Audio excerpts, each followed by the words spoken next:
បាទសួស្តីបងប្អូនបាទរួចរាល់ហើយបងប្អូននេះហើយ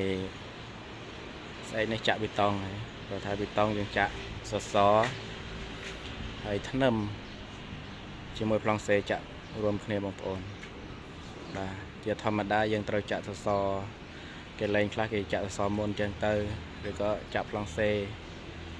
តាមក្រោយចឹងទៅតែកន្លែងនេះបងប្អូនអត់ធ្វើចឹងទេបាទកន្លែងខ្ញុំហ្នឹងគឺបញ្ចូលពុំសសរដាក់ប្លង់សេហើយចងដេកធ្នឹមយើងក្រាលលេខប្លង់សេយើងចាក់ប៊ីតុងព្រមគ្នាបងប្អូន